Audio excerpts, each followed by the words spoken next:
Here I would like to talk about line weight. It's very useful for two purposes. Let's take a look at the upper right corner.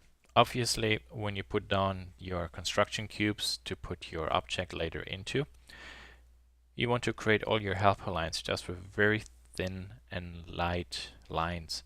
So then later when you sketch your object in, because of the pure line weight, you can easier see your product, and the construction lines don't really kind of like distract.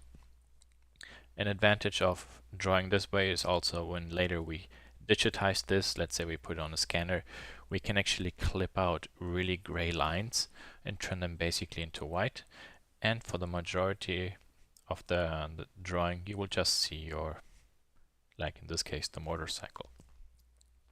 So in terms of clarity and for your own workflow and construction, line weight is really helpful. But line weight really is also very good for establishing kind of like a character or three-dimensional depth.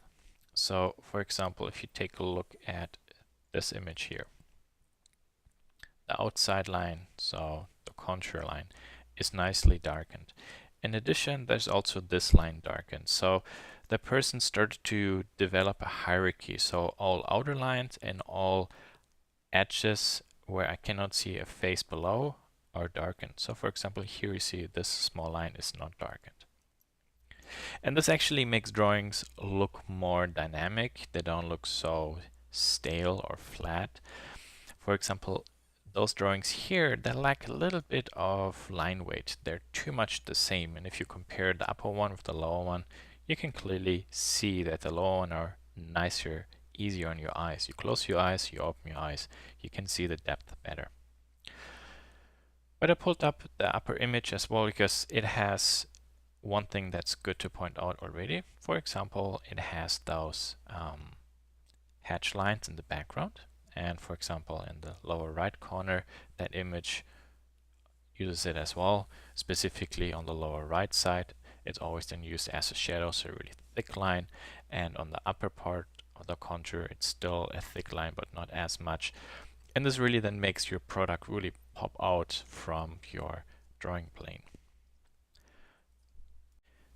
An easy exercise to train a little bit your understanding of line weight is, for example, to create yourself an object like this with a lot of lines on faces, and then actually you can try to figure out how do you want to present this thing.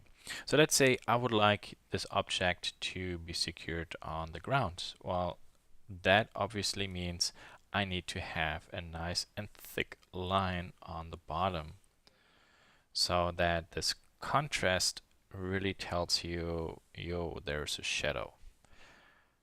Okay, so there and there. But obviously, you don't want to continue this way to the upper lines and the back lines. That maybe makes it a little bit too graffiti or consistent. Variation is really key. So let's say we go to maybe 1.6 in SketchUp. That means in real life maybe I might switch simply the pen. They have a different weight. Now see, it's more dynamic, more variation, it's more interesting.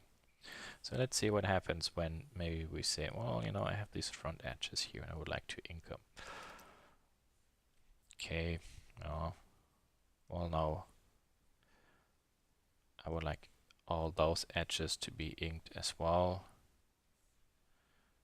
Yeah, maybe it's getting too much. See, readability is tanking. Okay. So let's go back actually to this part.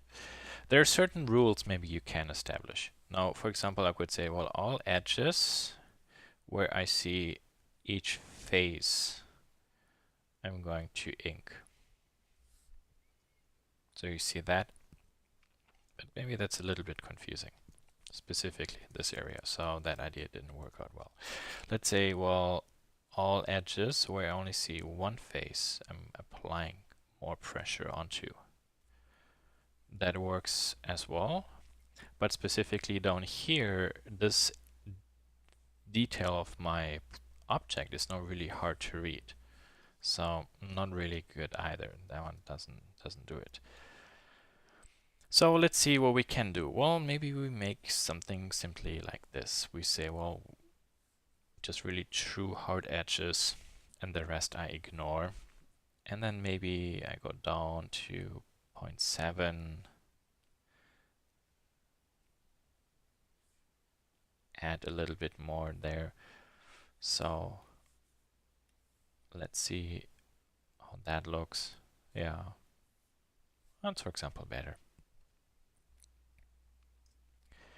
You also do not need to always completely draw a line straight through. So for example there, I could also simply start a suggestion from a corner and then fade it, not fade it in, fade it out. So for example there, line it up and then a small swoop there. It's not too bad. So which order or method you use can really change or vary based on what you want to talk about. So let's say actually what's really important for me in my product is this opening here. So I can even leave nearly everything of my sketch in the background. Create a new line and then, for example, quickly ink those edges, frame it, maybe this one a little bit more to show those are bottom edges, or maybe those are the edges more front to me, the other edges stay in the background. And then maybe here those internal edges, I give a little bit of definition on it. And you can clearly really see how you're drawing your eyes to something. And there are probably different opinions about how to do this right. It's also a matter of taste maybe, or style. So that can make this whole process a little bit confusing. But ultimately, I think if you try to imagine what do you want to show through your sketch, and this is kind of like your text. Two-worded text, a too elaborate text might confuse somebody at the end. You don't really know what you read at the beginning. Same applies to drawing. It's about readability. How good can you communicate something? How good does something visually work? And at the beginning, that's difficult to understand.